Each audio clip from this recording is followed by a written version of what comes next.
Hello, everybody. My name is James, And I'm Joey. and this is the Brothers Padre. Intro music. Overview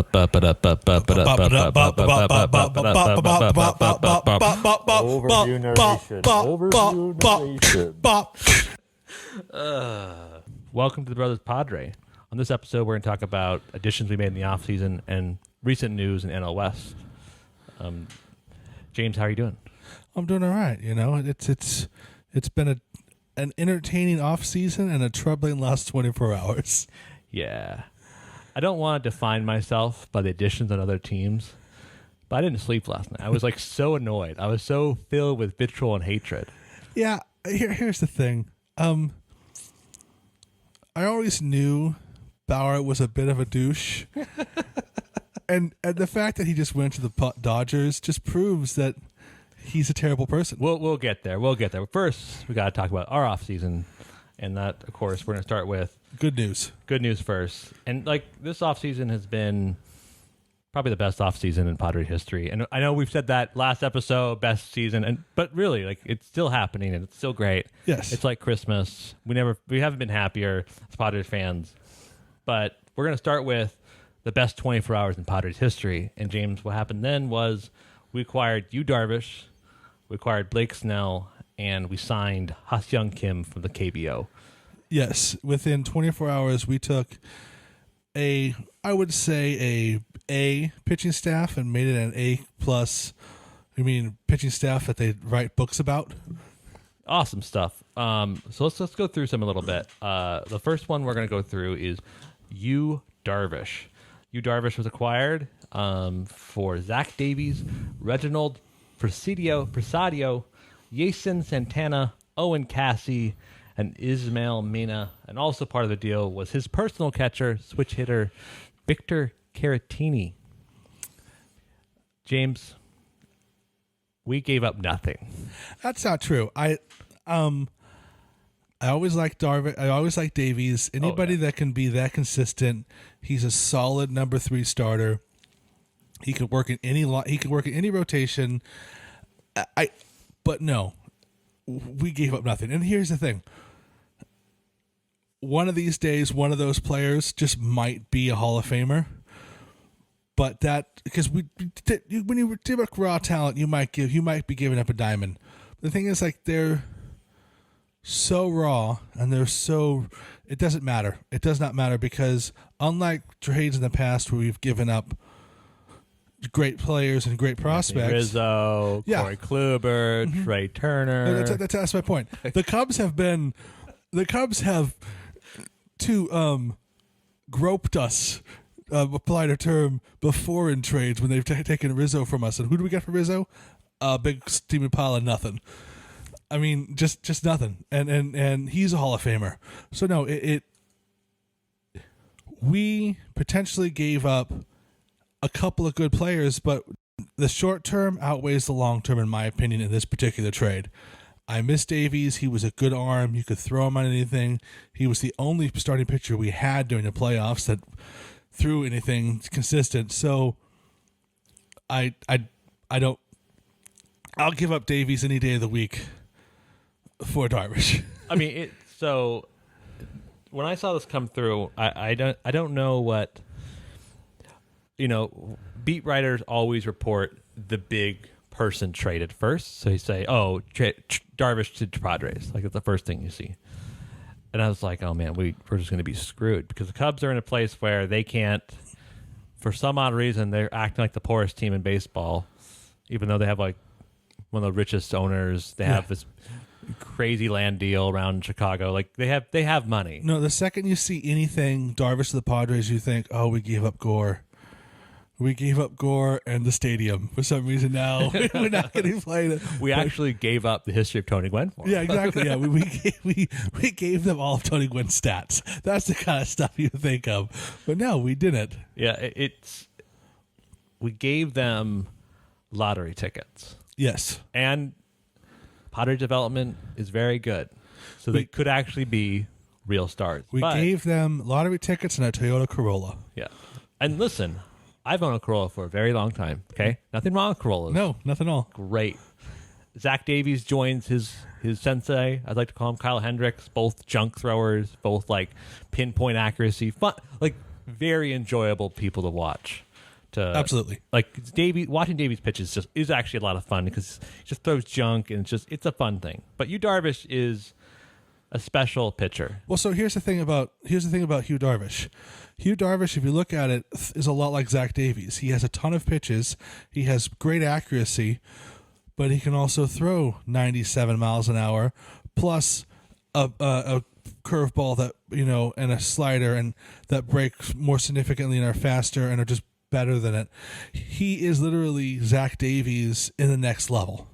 I think it's what's interesting about him. He's kind of what happened to Justin Verlander. Justin Verlander became way better in his mid-30s, and Darvish is the same way. Darvish is, by baseball standards, an older man, right? Absolutely. But the dude is still dealing. I think that he gets a bad rap. His stint with the Dodgers, went to the World Series with them, and he got destroyed by the 2017 Astros. In light of what we know about that team, yes, there's a little bit of, a little bit of leeway because I think he was shunned because he did very badly in the World Series. He did, and when he throws 12 different off-speed pitches, and every time that signal went down, they all got a buzz on a little sticker. I mean, not that I feel bad that the Dodgers lost. I would rather see them being beaten by fair terms. Yeah, I mean, I think there's the big negative is that, and that's like, in my opinion, not even a worth negative because of that. No, not at all. And again, you can't. Anybody that played the Astros in the last 3 years cannot be judged on what they did against them, because now that there's evidence to prove that they were cheating on the road too. Other stadiums had rules about selling tickets to certain people that they knew were on their staff in case they had a camera.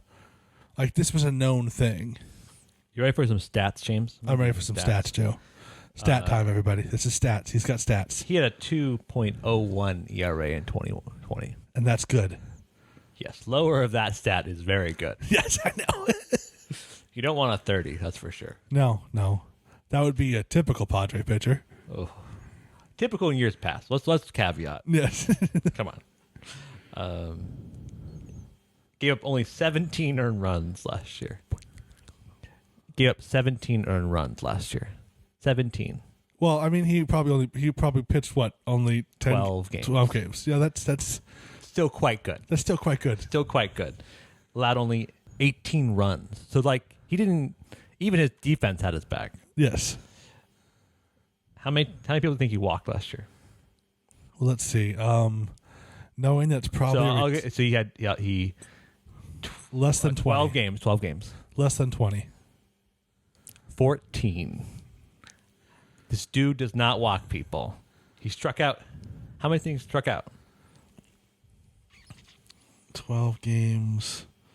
Let's estimate 60. 93. Holy crap. Yeah, we gave the Cubs 3 lottery tickets and Zach Davies, and they gave us him plus a switch hitting personal catcher. Yes. Which is still 30 times better than Austin. Who's yeah, because I still type better. I mean, yeah. I'm a better hitter than Austin Hedges. Ouch. But here's the thing. And he's not a bad offensive catcher either. No. He's not. Yeah, he's a number 2 guy behind Nola, but he's not a bad person in your lineup. I mean, this goes to show what Padres are doing, which is versatility matters. Yes. And having a switch hitting catcher who can also play first base and second base. Right. It's incredible versatility. I think it's great move. Preller's a god. It also shows how weird baseball is, where it was a salary dump. It wasn't really a real trade, in my opinion. These players have the potential of being good. Yes. You're right. We gave them lottery tickets, and we've taken advantage of a lot of salary dump teams this year. A lot of teams are dumping salary, and we took advantage of it. And again, any other year, you get the second best pitcher in the National League, probably even the second best pitcher in all of baseball, honestly, Yeah, probably. You would expect we would have given up the entire farm system. Baseball. I think something you're going to find out, and when we talk about baseball this year, is baseball is in a weird spot in that regard. Oh yeah, because the money is flowing, but the assessment of talent between teams is not what you think as a fan at all. No. Which brings us to the next trade. Unless you have any thoughts about no. you, Darvish. Other than I'm excited because I like enthusiastic Japanese fans. Oh, it's going to be awesome. They're the best people to have in the stadium, because they're so much more fun, and they're so much more fun to be around than bitter San Diego fans. We've increased our level of fan excitement in the game so much more. I'm just looking forward to going to games he starts because it's going to be awesome. He brings with him a significant following. Yeah. He mostly tweets in Japanese, and he has, let me check right now. I think he has 7 million followers on Twitter. I don't even know. I think he might be 2.5. I didn't mean to. I'm not underselling him. No, still, that's way too many. That's way too many. That's at least 2.5 more million than I have.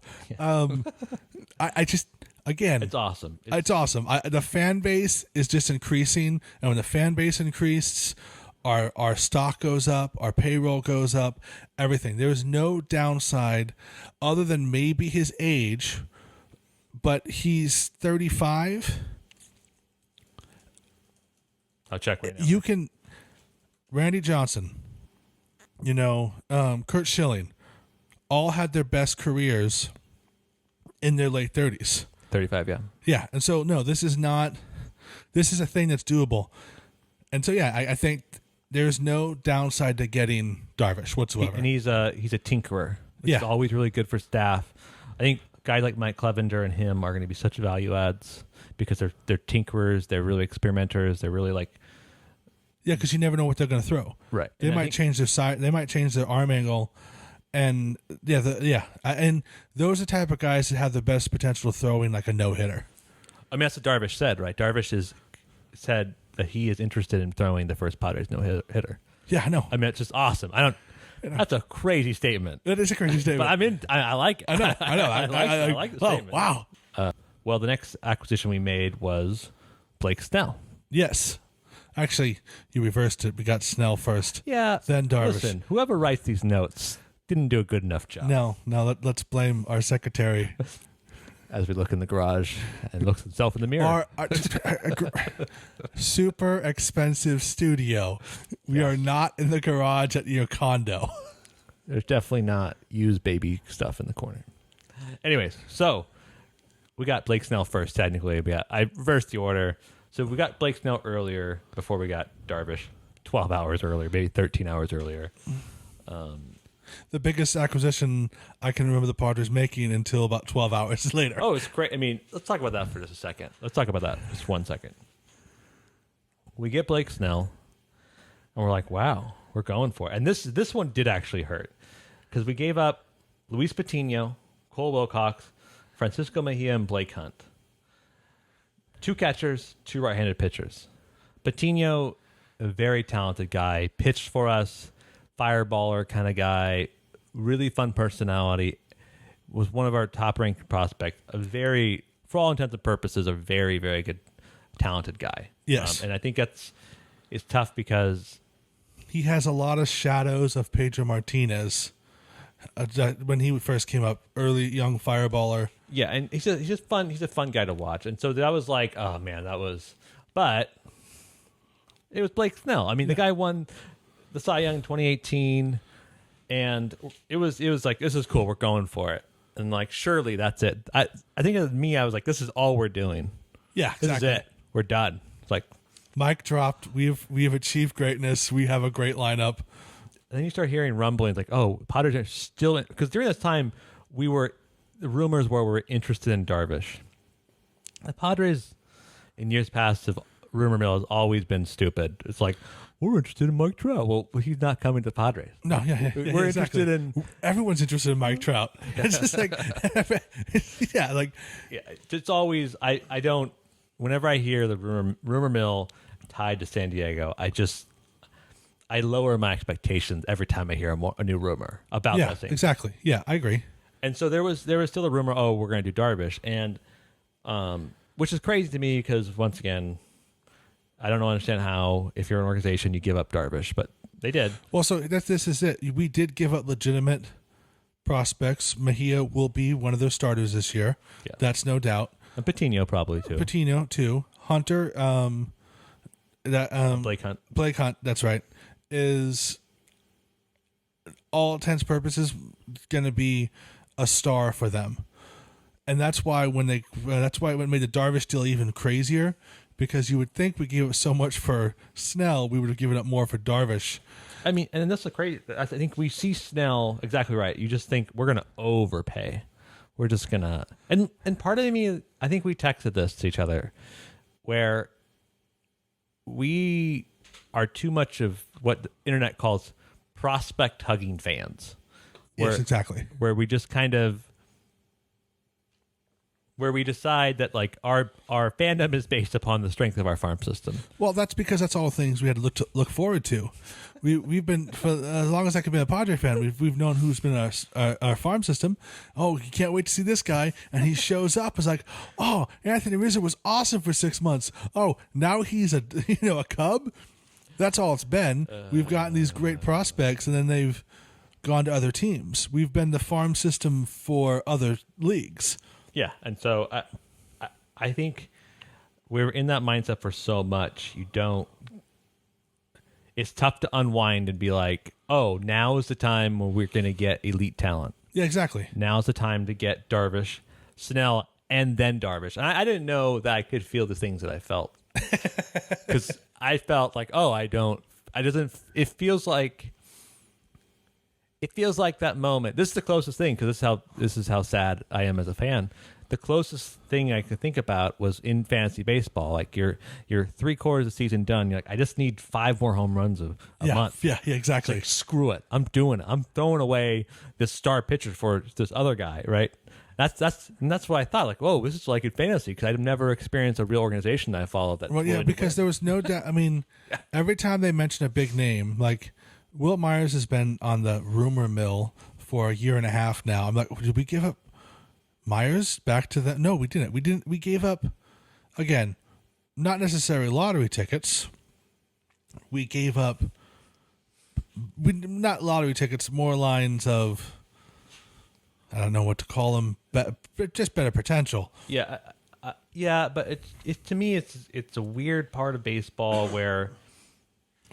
So here's a question. You also see two organizations that value different things. Yes, because the Rays wanted Patino. The Rays like, oh, we're gonna raise this guy and make him a right-handed version of Blake Snell or Tyler Glasnow, and just go The Rays are gonna make Patino I really do believe an incredible pitcher. Oh, I no doubt they do that. That's what they do. They get young studs, they turn them into great players, and then they're going to be on. None of their numbers are going to be retired, and I don't think. Can you name one Rays that's been retired? No, none of them have, because they're always just 1 year. I don't even know who's the most famous Rays player. I mean, Wade Boggs, because he played his last year there. I mean, oh my gosh, that's just it. Like, they don't have any. They don't. As far as I know, they don't have anybody. Evan Longoria. Are they retiring Evan Longoria's number? No, they're not. They're not at all. He was traded after 5 years. He's going to go to another team. They don't have any retired numbers. They take them, they make them great. But again, they go to the World Series with this stat. They clearly have a great training staff and a great development team. They just don't have. You're right. According to the listicles, they say Evan Longoria is the best one. Yeah, and he's nothing wrong with Evan Longoria. And if he goes to the Hall of Fame, he will. But if he did, I mean, if he does, he will not be wearing a Rays hat in his flag. Anyways, we've now. Listen, the Rays went to the World Series last year. what do we know? Exactly. Well, no, that's what I'm saying. You could tell a difference between a franchise because the Cubs just that badly managed. Anyways, quit though, right? I mean, yeah, I don't know. This is so much into like the dynamics of baseball, but Preller saw that. I was like, oh, there is a weirdness in baseball around this, and Blake Snell is younger, is cheaper than Darvish, so it's more incentive for the Cubs to give up to get lottery tickets and to give up a contract that they believe is sinking them for some odd reason. And then the Rays, even though they are one of the most expensive, the highest market teams. Oh, the Ricketts family is unbelievably rich. I never understand how people they always say how broke the Cubs are, but they didn't win a World Series for 100 years. But during that 100 years, they were the number 5 best marketable team in all of baseball. There's no way that team's never had money. They just cheapskates. Oh, totally. It's. I think we've never as Padres fans, we've always assumed we were cheapskates. Yes, and we're just like, I mean, the previous ownership group of this one was horrendous, and we just assumed, yeah, I guess we have some plan, but we don't, and we're just not going to spend money. And that was our general posture. And then the late 90s, you had Kevin Towers, and John Moores, the whole crew. John Moores. They spent money, but still, even that, they didn't spend Yankees money. It was. I think it'd be so upsetting being a fan of a team that routinely spends upward $200 million and then they dump people like Darvish. I think I would go crazy. I don't know. Like, what you mean? You spend all this money and you're like, oh, I can't afford one of the generational talents. This trans-Pacific generational talent that's loved by millions of people across the world. Yeah. I can't afford him. Yes, exactly. And it's like, I know it's ridiculous, but anyways, the Padres can, and that's good news. Yes. And then also during that time, we got, I think one of the things I'm really excited to watch. Ha-Seong Kim from the KBO signed him for 4-year deal, not 280 million. Whoever writes these notes, I know, right? Figure their shit. Absolute loser. $28 million 4-year deal for Ha-Seong Kim, KBO second baseman. And I'm going to read you some of the stats from the KBO. Caveat all of this: the KBO is not Major League Baseball. It is not as high as competition talent level. However, there are people that do well transfer over. Yeah, I mean, absolutely. I heard it say that they are at best a AAA level talent consistently in Major League Baseball. I think what's interesting, some of the stats are, the slash line is 294 career batting average, 373 on base percentage, 493 slugging, OPS of 866 career. That's a solid ball player. Ball player. And his talent, I mean, there's plenty of highlight videos of him on YouTube. And it just, all the highlight videos are incredible. I call him a second baseman. He's a shortstop and third baseman by Baseball Reference. He's going to play second base. He's going to play second, yeah. Because there's a certain there's 2 people blocking those positions. Yeah, exactly. I mean, they're just, And he also recently has been working out in the outfield because he wants to help the Padres out. He's the biggest wild card of the 3. Yeah. Because we haven't seen him play Major League Baseball. And sometimes it might take him a year, but who knows? It might not. I think this is how I look at it. He does very well against breaking ball pitchers. Yes. When he steps in the box for Dustin May, Walker Buehler, and they throw 100 by him, he has no chance. But if he steps in the box against Clayton Kershaw, Alex Wood, Madison Bumgarner, people he's going to face all the time in the NL West, he's going to do well. Yeah, Soft-tossing lefties, he's going to do well in those. And at home, he's a hard pull hitter. And if you're a hard pull hitter righty in Petco Park, you do well. Yes, exactly. That Western Metal Supply building gives us lots of runs over the years. Yes, exactly. We're very appreciative of that building that for some reason we didn't tear down.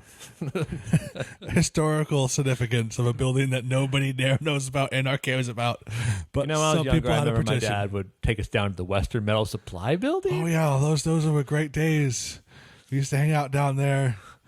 buying Western metals? Yeah. I don't know. I'm sure there's real significance. It's a cool feature in a ballpark. It is cool. Just don't get it. No, it doesn't. And now that it's basically hollowed out and it's just multiple levels of restaurants, Yeah. I don't know. Listen. It's Petco Park's cool. cool, though. It's cool, and it for right-handed pull hitters, it's our green monster. It's I think it's going to be interesting to see how he translates because very interesting deal. He has no minor league options. This is why he chose the Padres because the Blue Jays and us were, I guess, the two people that he was talking to. The Blue Jays wanted the ability to send him to the minor leagues. He was only willing to sign if he played in the major leagues, and good for him. Like, I think but that's conditional, right? Like he has to. If we can DFA him, we can say we don't want him to play on our major league squad, but we cannot say you're going to start in the minors. Yeah, he has to start in the major leagues. Yeah, so if he gets up here and starts, hits, 122 and he can't get on base for the life of him, we'll say, hey, buddy, you have to go down and learn to hit. I do think that what Preller saw is, and what the Padres front office saw was, even if he stinks offensively, fielding plays across leagues. Yeah, exactly. Defense plays, and he has nothing but potential for offense. He has great defensive purpose. He's clearly not going to be our starter on any of those positions. He's going to be an all-around great utility guy, and again, he's going to bring us international fans because he's the biggest Korean player in baseball, and we're going to get so much more fandom base out of this guy. Again, the Padres stock is just going to go up. This was a great all-around deal, and if he does become a star here, it's just going to be better. Yeah, I think it's great. I think it to me, it also goes to show not only are we stacking ourselves as a team, but we are also willing to make bets on really great potential. And that's awesome. It's just cool. And the thing is, like,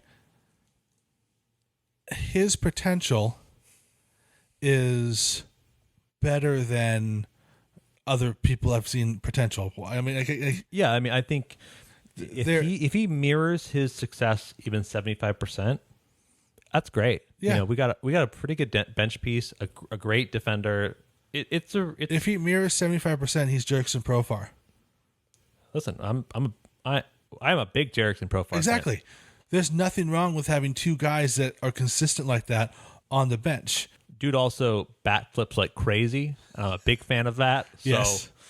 It's going to be fun. It's going to be fun to see him. I think the first time we're going to see him tee off on a couple soft tossing lefties in NL West. That's going to be great. Like I said, like Alex Wood and Bum Gum are not going to. Did you just say Dum Dum? I think I call him Bum Gum. Bum Gum. Madison Bumgarner. I know who you're talking. I should not make fun of Mason Saunders, but I did. Okay. Yeah, he's going to tee off on those guys. Yeah, I think it's going to be great. Yeah, you don't throw an 89 mile an hour fastball and onto a guy like that and not get destroyed by his contact ability. So exactly, and he's here and he wants to impress. Yeah, that's it. Like he knows the caliber of players he's playing with, and that because he knows what he's representing, he's bringing a fan base with him. He's representing them. He is going to do better. Yeah, sky's the limit for that guy. I really think so. Yeah.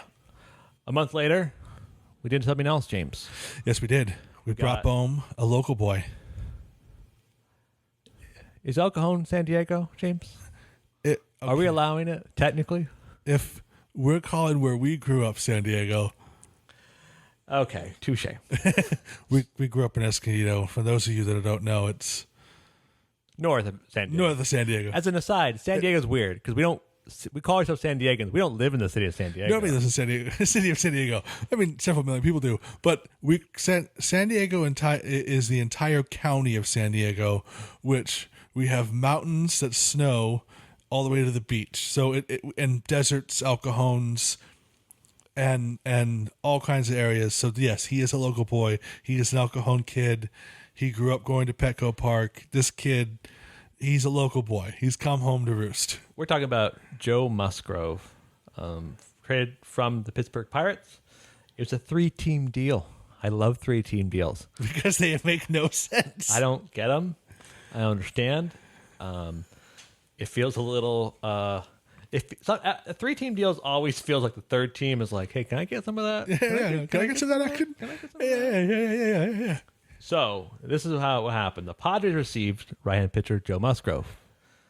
The Mets received Joey Lucchesi. Joey Lucchesi was traded from the Pirates. I'm not going to go through the intricacies of who goes to what.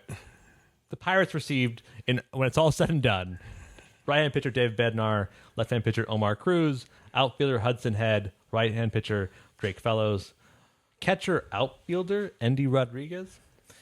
So it was another kind of grab baggy sort of deal that we also shipped off Joey Lucchesi. It reminds me of like it's like the Darvish deal with less talented people.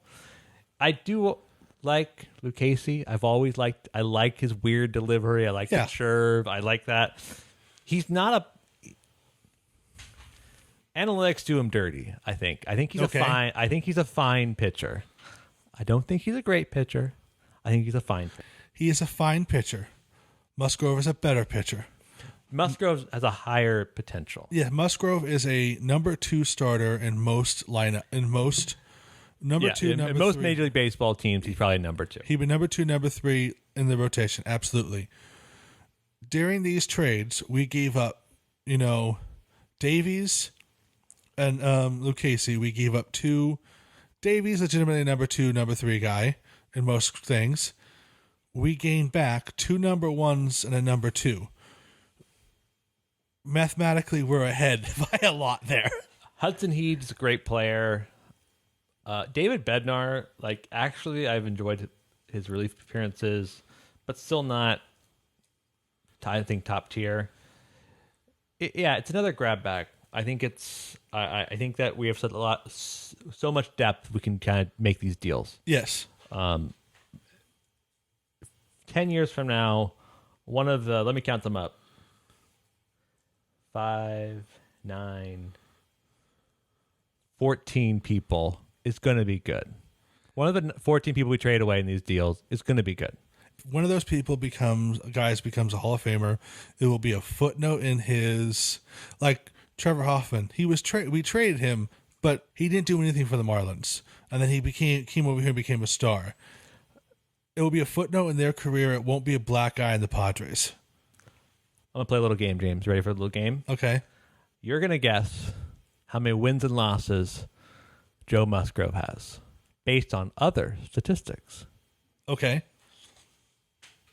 He gave up 17 earned runs over 8 games.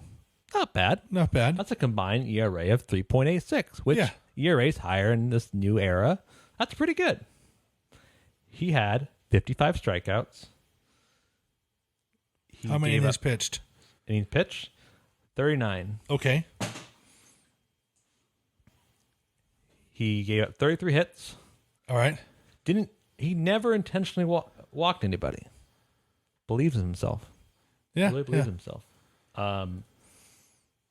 He hit 2 batters. Well, I mean, that's just what you have to do. He walked sometimes. 16 people. A little walk heavy. 2 every game, it looks like. How many wins and how many losses did he have? Well, he played for the Pirates, and they weren't that great. I'm thinking he had more losses than wins. He had 5 losses and 1 win. Yeah. Listen, I don't like wins and losses, a metric of a pitcher's success, but Joe Musgrove is going to be very happy to be on the Padres. Because with offense behind him? Yeah, he got 0 support. 0. And he's going to get a lot more support. Yeah. So I think the first time Tatis cues off and just, look, he'll be like, that's what it's like to play for a winning team. Yeah, the guy, 2020 is a weird season, but the guy has a real potential. Advanced stats love him. Pitch analytics love him. I think he's going to do very well. Like you said, grew up watching the Padres. Favorite player was Jake Peavy growing up. Yeah. Wanted to be Jake Peavy. Which, yeah, of course. Yeah, of course. So I think he's going to have a lot of fun, and it's going to be good. And if he replicates the success of 2020 and 2021, he's going to have, not that wins matter, but he's going to have a lot more wins. He's going to have a lot more self-confidence. If he keeps that consistent ERA, that consistent strikeout record, we're going to give him run support. He's going to be a 15, 16 game winner. Absolutely. Yeah. I think it's really great acquisition. Another really great addition piece. Kind of what's interesting now is that Padres are stacked. We have so much starting pitching depth. Yes. I think at first you can kind of be like, do we have too many starters? No, because they were talking about doing a 6-man rotation. Yeah, exactly. And a 6-man rotation would, I think that would just be an extra benefit. So we would probably keep our guys healthier longer. And we already, I love Lamet, but he's been prone to get hurt. And if he is pitching every 6 games instead of 5 games, potentially he can go the whole year and playoffs, and so can Darvish, who and everybody. So no, 6-man rotation makes a lot of sense to me. I think you have Darvish, Snell, Lamet, which is that's awesome. Yeah, exactly. Just incredible. Paddock, rough 2020, but it was his second year in the majors. Traditionally, people's second year in the majors is always rougher. Paddock definitely did not have his Paddock stuff. His fastball did not move at all. I hope he learns some sort of off-speed pitch over this thing. But if he's our number 6 starter, we're in really good shape. Yeah, I'm not. According to Fangraphs, our starting pitcher depth is Hugh Darvish, Joe Musgrove, Blake Snell, Nelson Lamet, Chris Paddock. Fangraphs thinks that Mackenzie Gore is going to be up earlier. Can I go on a little bit of a rant right now? Go get him, King. He'd better be up this year. I think he'll be up. I don't think he's coming up early. One more person tells me he's ready for the majors, and one more stat person, oh, he's ready for the majors. Look, we have a good enough team. He can come up. He could start the season with the Padres, and we can always send him back down. We have a good enough offense around him. We have a good enough pitchers around him to bounce out. This kid is nothing but potential. And I think we've been talking about Gore for 3 years now. And for 3 years, all I've been hearing about, oh, we have the next Kershaw. We have the next, Randy Johnson. Let me see him. We have a good enough team. He will not hurt us if he sucks the first couple games because we have a good enough offense. We have a good enough defense. We have a great bullpen. He can make a few mistakes and we can absorb it and still win those games. But go back to what you're saying though. But we have options for the 6th starter. Yeah, exactly. So a 6th starter could be any combination of Gore, Morihone, Reggie Weathers, not Reggie. I love Weathers. Reggie Lawson and Ryan Weathers. We're a big Ryan Weathers fan club here. Yeah, exactly. I think we talked about last episode. The highlight of a Dodgers series was just seeing this guy chomp down in the thumb. It was awesome.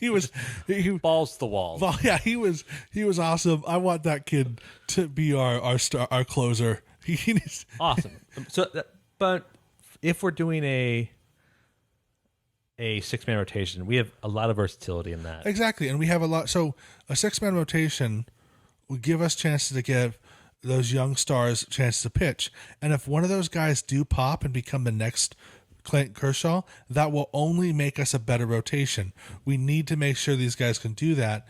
And if they're starting every 6 games and we have, with the other pitchers, a 60% or 70% chance of winning every one of those games because they're significantly better than most of their teams, especially all but one of our teams in our league, the math adds up for us to give a guy a chance to win. I'm tired of people telling me great prospects. all my Padre fan, we have great prospects. We have this great prospect. Potentially now we can see him play an entire year and we're not going to give him up. I want to see this kid. So that, have any other thoughts about Joe Musgrove? No. Honestly, I do want to talk more because I know what the next conversation is going to be, and I don't want to go there just yet. But I guess I'm done. So the big news that relates to the Padres season was not a Padres acquisition whatsoever. It was a Dodger acquisition. The Los Angeles Dodgers, Yeah. they acquired one Trevor Bauer. Have you heard of this guy, James? He's a punk. Well, he's a very good pitcher. He's a decent pitcher. He's a very, very good pitcher who signed the highest AAV contract in baseball history.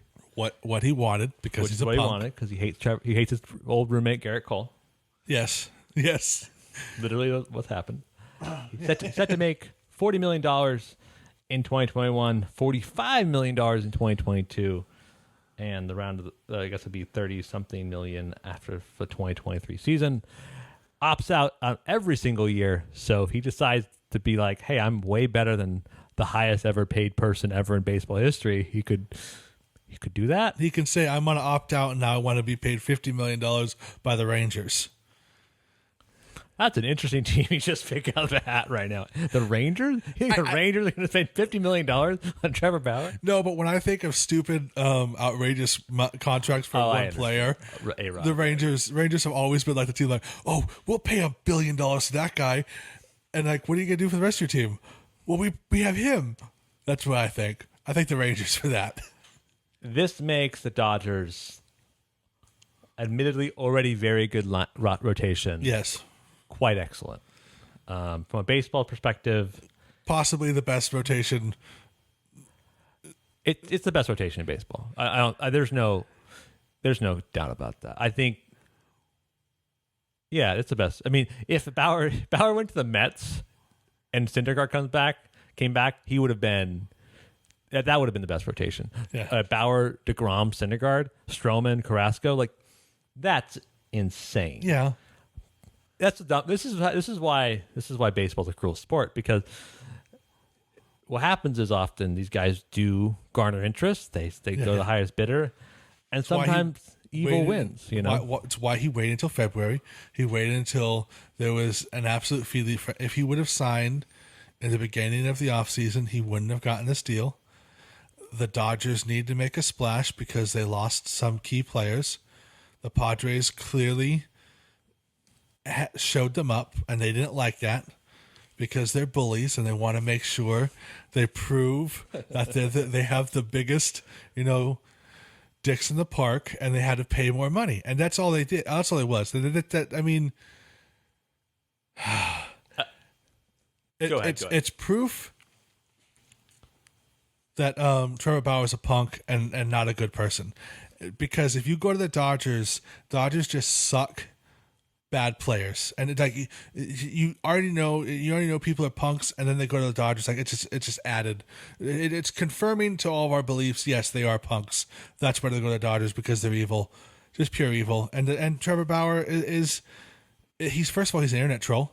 I mean, he's the worst type of society, and now he's a Dodger, and just adds cap to him. The only good thing is Manny Machado owns him. And yes, Manny Machado was a Dodger at one point, but he clearly had a road to Damascus type moment, and he became a Padre. $300 million will make anyone have a road to Damascus moment. I think it was before. I think he was already a bad news player in the Orioles, and he said, I could be a Dodger, and he went there and he went, no, my spirit can't be this low. I have to leave. And so he went with the Padres because he knew we were a better moral team. And you know what? He hasn't knocked out any Pedroias since he's a Padre. Like, he's been a better player. He's just been a better person. He's turned the other cheek, and now he's going to beat the living tar out of old Bauer boy, and the Dodgers are going to have to eat $40 million. Some of those things were correct. I don't have time to clear the record on some of those. I am just speaking from the heart right now. We are on a holy crusade to beat what is known as the Dodgers. And here's the thing: nobody wants an easy crusade. Nobody wants Nobody wants a holy purpose to be easy. It has to be hard to prove that we've done it. And this just proves that our road will be rocky. But you know what? We'll beat them. We talked about it last episode, the hero's journey, right? Yeah. We got rid of the Cardinals. Yeah.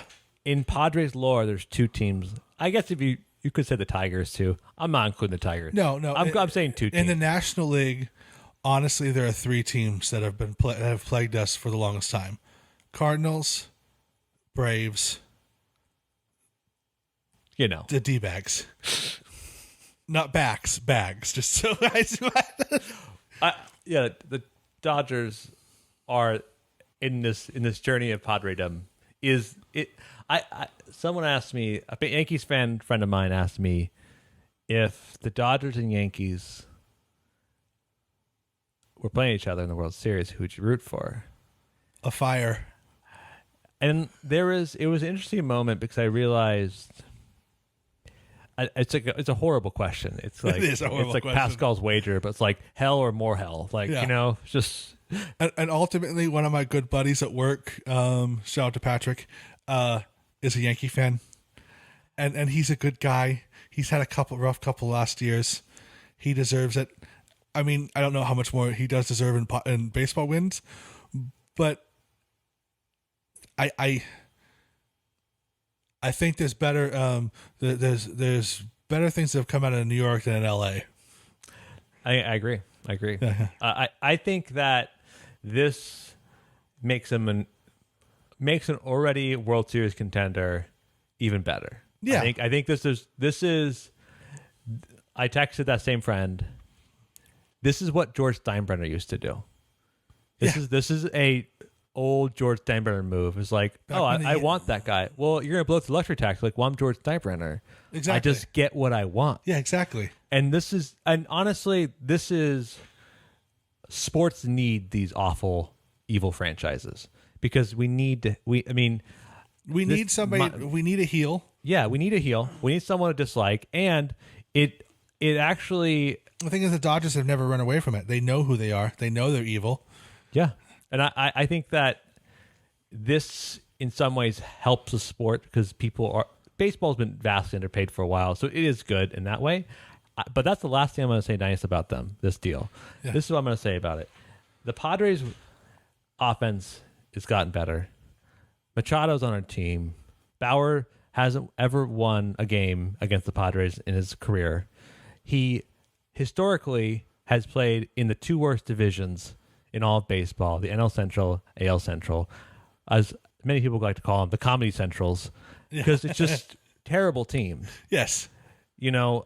Trevor Bauer's a very talented guy, very talented. Any team that would get him is a better team. However, I do think that he's going to be alarmed by the level of competition rise. I do think that he's going to have a tough time against the Padres because the Padres are just a better team. We see a lot more pitches than any of the teams he used to. He's going to make that team better overall. But when it comes to the Padres, I don't think if you saw the matchups the Padres and Dodgers had this year, our approaches were awesome. It's going to be tough, but we're an excellent team. You can't tell me that the offense of the Padres is not up to the task to face on an ace every single day. No. We are. In years past, this is a giant squishing on a bug moment. Exactly. But this is not the same Padres. This is the Padres that have multiple players that have positive, run created statistics. This is a Padres team offense that has above league average players, all 9. This is lineups that terrify pitchers. Yes, exactly. This is not. I think I've seen a lot of, rightly so, some Padres pundits be like, "Oh my gosh, this means the Dodgers are still being Dodgers." Of course they are. Yeah, they're not going to give that up. They're going to do that. I don't look at that lineup now and be like, "Oh, we can't face it." No, we face aces all the time, and we dealt with them. No. I think what this is looked at, it is, and you've said this off air. We are clearly two juggernauts going at each other, and it's again, who wants an easy road to victory? It would have been nice, but no. I think this would just make our victory even sweeter. we are, and here's one thing that you can definitely tell that we're two juggernauts going after each other. The Rockies gave up their best player. There was no reason for the Rockies to give up Arenado, other than they need to dump salary. They can't compete against the Padres and the Dodgers. Might as well start rebuilding now and just suck while playing these two teams. This, from an entertainment perspective, is going to be awesome. Yes. If Bauer stays with the Dodgers for 3 years, which I think he will because you don't give up that contract. If he is stupid good for 2 years, he'll opt out of the second year, I think. He's not opting out of this year. I don't think so. I think he wants a bigger paycheck the second year. Well, once that line drive from Jake Cronenworth comes back and hits him in the head and makes him brain dead. I don't want to wish anything evil to anyone. No, just come up. There are fine people on the Dodgers. I just have never met one. No, I mean, yeah. Or read about them, really. No, I mean, Jackie Robinson. But that Vince was Scully. We'll give him 2. Give him 2, yeah. That's it. Other than that, I mean, who knows? It's gonna be fun. I think it's gonna be years of bad blood. It was already bad blood, but now we have ownership that really is committed. I'm so looking forward to beating up the Dodgers this year because, and for those of you that wonder why we hate the Dodgers so much, as long as I can remember, every year in the Padres, some point during the season, this has been a headline. A poor, defenseless, innocent Padre fan was stabbed while leaving the parking lot by a crazed, delusional Dodger fan. Unprovoked attack by a lunatic because half their team, half their fan base are serial killers and sociopaths. And this is a known fact. How many times Padre fans get stabbed in the parking lot it happens once a year, it seems like. I think it's more that the Dodgers have been a better team for far longer. So, Padres fans don't show up to those games. And people always give crap, awful fan base. Yeah, we have ownership that spent 5 pennies every year. Of course we're not going to go to see a game and get trounced. So you're saying more money means more psychopaths? Listen. No, they say, right, correlation does equal causation, right? Is that what they say? I mean, scientifically, yeah, but I mean, I've personally had a drink thrown at me. I don't know if it was a Dodger fan, but I suspect it was. You might as well blame them for it. Yeah, I mean, we were playing the Rockies at the time, but it probably was the Dodger fan. It's going to be, years and years and years have been shoved, Dodgers just shoving us. They're tough watch. And it's just the way it is. It's just, they were mean people. Both Still are. On and off the field. Yeah. But now, you cannot tell me these are not going to be close games. They're going to be phenomenal games. They're going to be much watched for years. It's going to be phenomenal games for years. Yeah, much watched TV. And here's one thing that people can't. The Dodgers are an older team. I'm sorry, Bellinger. He's getting older, and he did not have a good 2020 year. His last little bit of 2019 was not great. I don't know if that's true or not, but I'm just going to say it. He's 50 now. He's falling apart.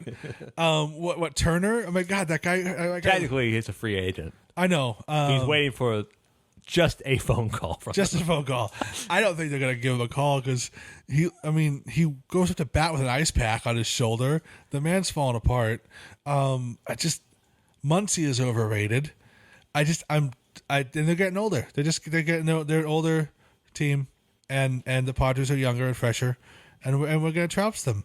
And they can sign a Trevor Bauer. It sucks to hear, but honestly, we both knew that he was going to go to the Dodgers. Yeah, this is more how. This is not Padre related. If you're the owner of the New York Mets and you buy the Mets, and the first thing you do is you come out and say, "I'm the richest owner in baseball. I'll get what I want," and you don't sign the best free agent available in that time period, what are you doing? You have unlimited money being in New York City. Well, to be fair, the guy that was making all the plans, all the deals, did go to prison. Oh, you mean which guy? The Mets GM. Oh no. Oh no. So the GM. Okay, the GM sent some heinous things to people. Yeah, I mean, you sent 57 dick pics to a woman. You don't. I mean, you got to get fired. I mean, I this is a side note, but has that ever worked? I just don't know. But it just. Anyways, so I wonder how much that happened because he was clearly laying out a plan, and that happened. Like he was making all these deals, and all of a sudden he was fired for being. I mean, he'll probably be hired by a Dodger because that's child's play for what they can do, and he was fired. So rude. I mean, let's face it. That's all the Dodgers. That's all they do. Teams don't even send female reporters into the Dodger Stadium because they know they're just going to be harassed. That's just 100% untrue. but I choose to believe it. You just don't.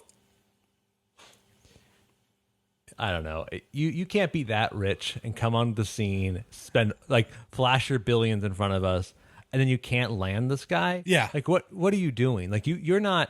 This is the meme of LOL Mets. Like this is exactly. This is like, what are you doing? This is not. To me, it's like a more of a failure of like you weren't coming to win. You were coming to say, I want to give you 150 million over 5 years.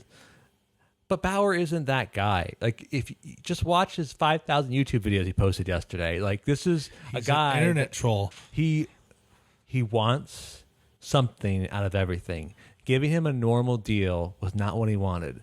He wanted to show his UCLA teammate Garrett Cole that he makes more money every year. He wanted to make a stupid announcement video. He thinks he's LeBron. He's not LeBron, but he thinks he is. Yeah.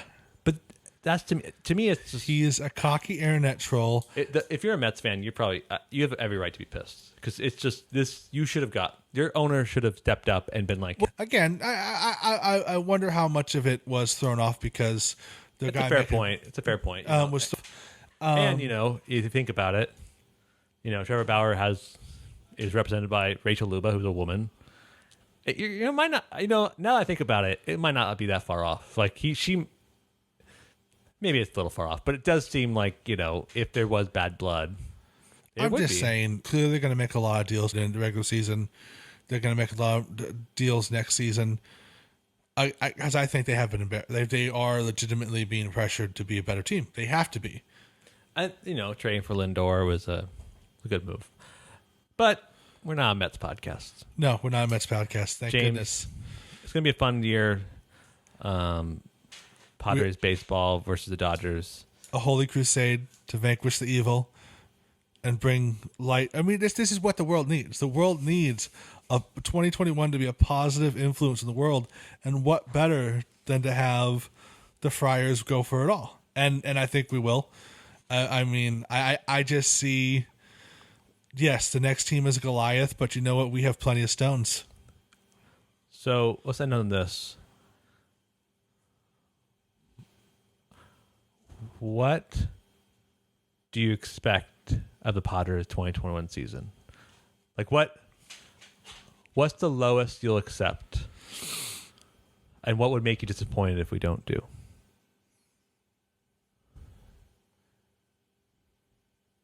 I don't think it's possible we don't make it to the playoffs. If we don't make the playoffs, we're a failure. And I think you're right. Yeah, if we don't make the playoffs, we're a failure. I think I agree with that. That's what I would say too. If we don't, we have to make the playoffs. Yeah. I think we will, but if we don't, it just means something either colossal has happened.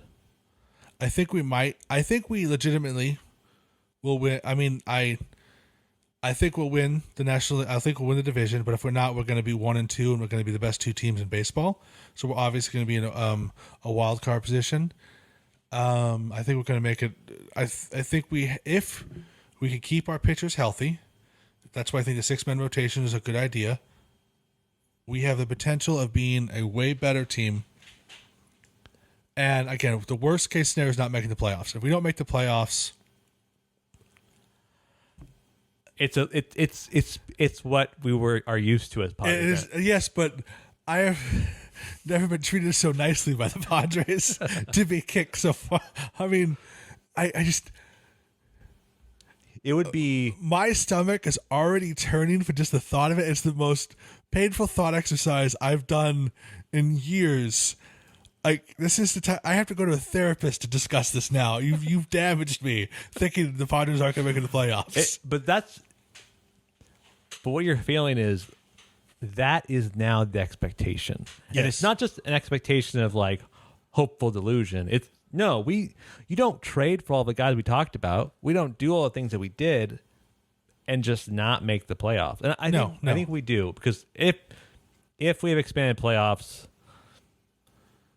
we'll see. As the preseason goes along, we'll talk about the new rules that come into place. I hope we don't do expanded playoffs. I don't think they're fair. It just makes the regular season. The Marlins did not deserve to go to the playoffs last year. Hey, Sixto Sanchez is super fun to watch. They still don't deserve to go to the playoffs last year. The Astros didn't deserve to go to the playoffs. This is true, but the Astros don't deserve to be a team anymore. That's fair. All right, what about you, Joe? I think that. So sorry. What you never answered quite. What is your actual expectation? World Series victory. You actually expect that? I expect you and I, if not in the stadium ourselves, because this podcast will be so popular, we're going to be San Diego icons. We're going to be there. Not true. Not true. Not true at all. But we're going to be in your garage with a base with. We'll just celebrate your daughter's first birthday, and the Padres will win the World Series for us. What would crush me? I don't want to say this. Then don't. We're going to win the World Series, and that's just it. That has to happen. This is the hottest take. Fernando Tatis has to play more than 100 games. I agree, and that would make me feel I don't have to if he plays less than that, that'll defeat me, because so much of our team is around him. Energy, talent, everything. He's a star of baseball.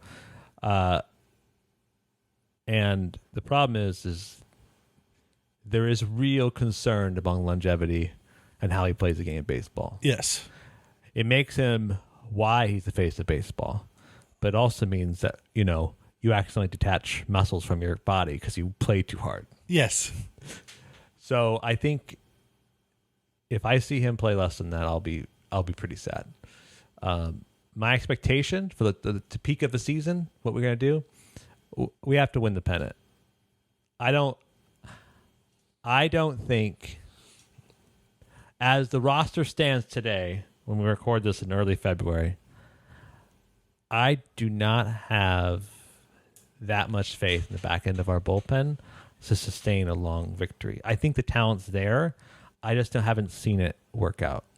Yes. I think we honestly have the ability to win the pennant, the NL pennant. I think we have a chance to get to the World Series. I don't know.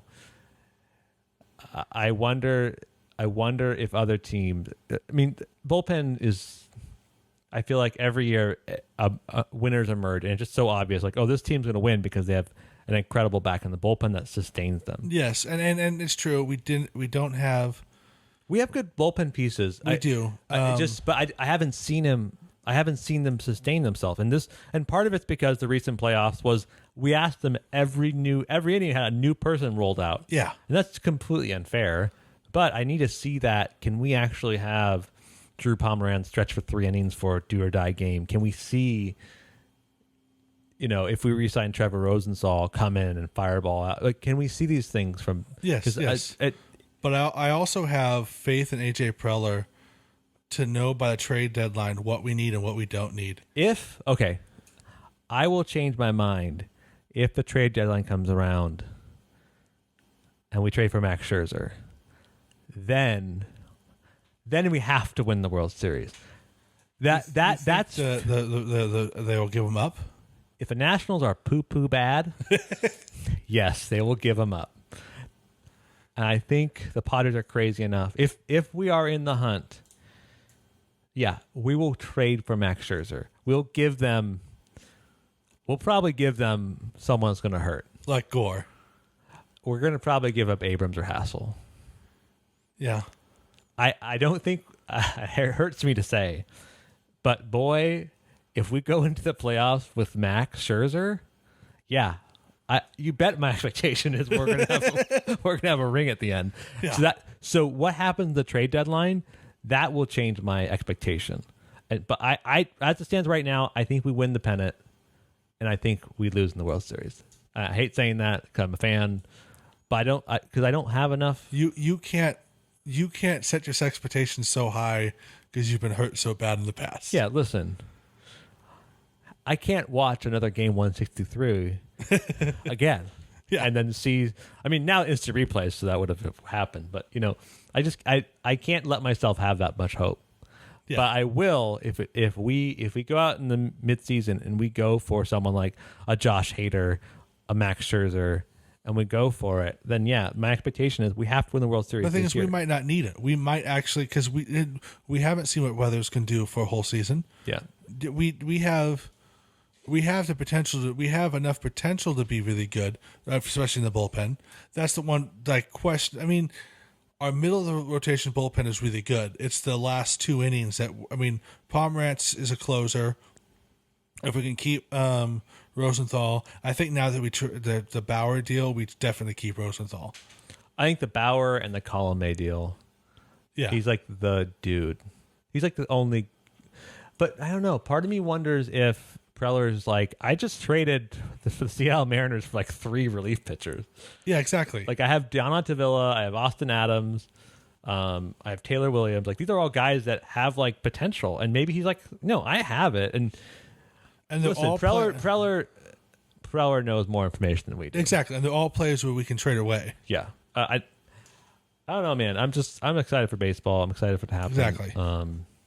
I don't want to think that we're going to lose in the World Series, but I have to see what team. Sorry, I just hit the mic. What team in the American League do you think will is better than the Padres right now? I think you've been hurt before. Yes, I think that the Rays have a real potential again. You're an idiot. Listen, the Rays won't be in the World Series again for another year. 2022. I don't know, is man. year. I don't know, dude. I don't. They made a deal with the devil. Okay, like the Dodgers made a deal with like a bad demon.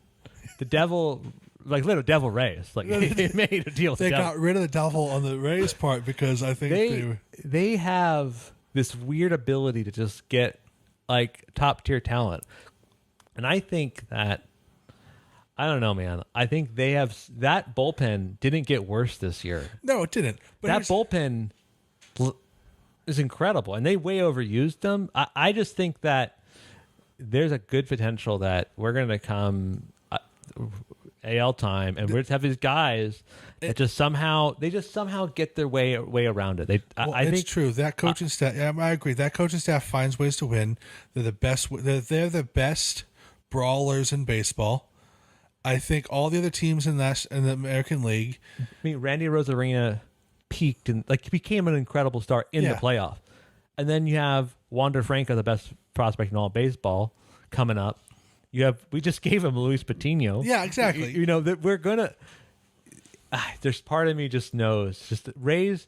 Every year I look at the Rays line, I'm like, oh, this is a bunch of garbage. And then they're like, "Oh, we're gonna win 100 games this year." Like, what? Where? How do you win 100 games? They're the best brawlers. They have the best coaching staff, no doubt. But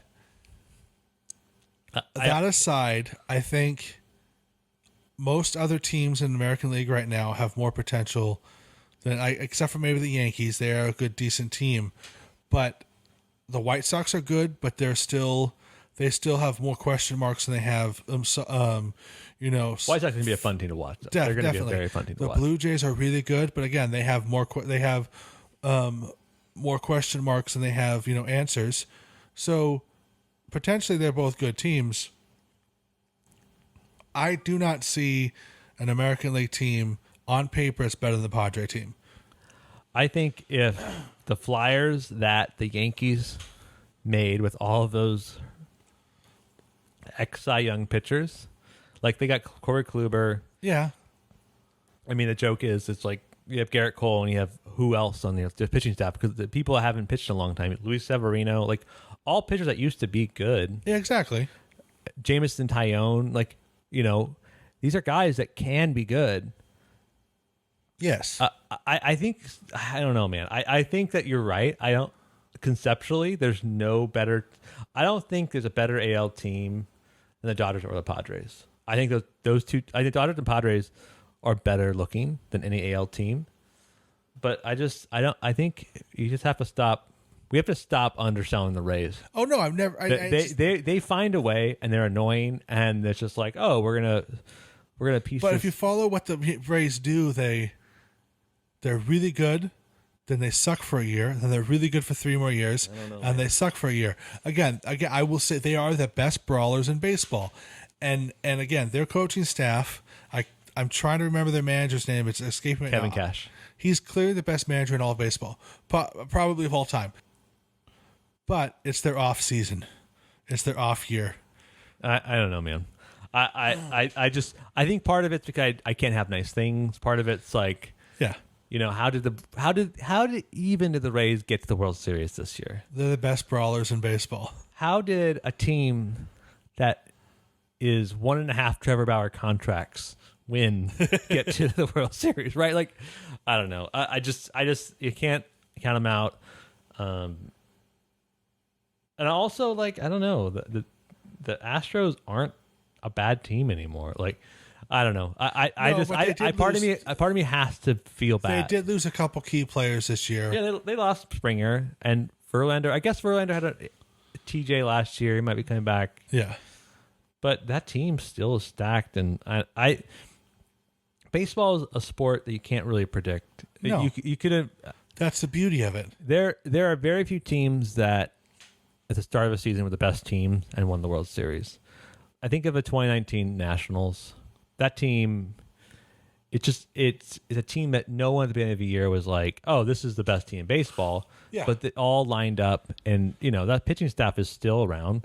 Also, the Nationals the NL East could very well. There could be a galvanized team from that division that's just like, yeah, we're actually tough as nails, and we're punching through like the Nationals. Nationals in 2019 were like, no, we're the best team because we're fighting. They were down 31 losses at the start of the season. Like, it's true. That's true. You know, I don't know. Baseball is a cruel mistress.